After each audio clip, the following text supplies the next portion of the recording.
Туғандар, мен сіздерге бір мындай секретный баяғы еркекше бір сөз айтып қояйын. Еркекше, мына барыңа еркектер отырасыңа. Аялдарға шүгір қылғыла. От жаққанға милдетті емес. Нормальный жағасын. Керді нормальный жуйсын. Қамырды жақшынақай жуырып тамақ пішірасын. Мен айте берсемші. Жаман қиналасың аре. Жөн еле қылып атқанын мақтап еле қылдыра бергіле. Ушынса шүгір. Бөліштіріп бере тұрған болса, егерде баланы емізбей қойса дағы ақысы бар. Сен давай ақшасын төле да емізіп бағып ал балаң дегенге ақысы бар. Бірақ енелер андай қылмайды қара. Аллаху акбар. Біздің аялдар, енелер, еже қарындаштар бар ғой. Аллаху акбар. Бейіштегі емес, бұл дүниедегі періштелер да. Ушынша қылып беріп атса шүгірі жоқ. От жаққан не қиыны?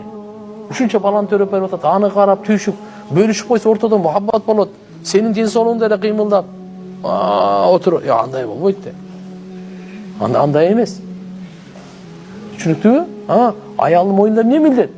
Еркек бағыш керек, киім кигізіш керек, қажетін бүтіріш керек, тұрақ жай қамсылаш керек, махрым беріш керек, барды еркектің мойнында.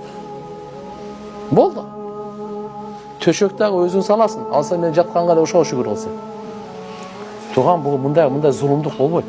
Жәрдем беріп қол. Егерде кейбір аял машал өзі қылып отса, көбінше кейде орып қалғанда, ғыжалат болып қалғанда, бойында болып қалғанда, мынау қой деп ең мынау.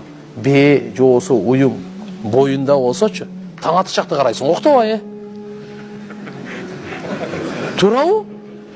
Біз бойында ошол момент суға іштетіп, таң аты тамақ пішіріп, аны жудырып, анандағы аз келгенсіп, дағы ұрышып, мынаны чала қылып қойдың деп че.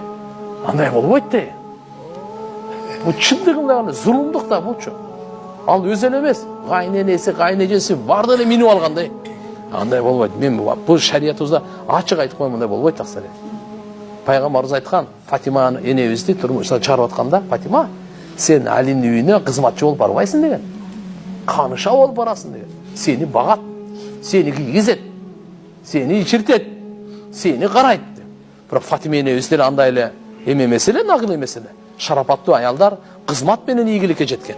Менделе келіндерге дайымалы айтам, қызмат қылла қолыңардан жуып қалбайды. Ошо менен қайната, қайнене, үйеңгөрі қызмат қыл жетесіңер. Бірақ бізден нағыл үй болбаш керек те. Мұншалық нағыл үй болбаш керек те. Егерде шариаттың ұқуғына келе тұрған болсаңызшы, анда урматтуу еркектер түшіп қаласыңар конкрет. Егер нақ-нақ бөліштіріп бере тұрған болсын.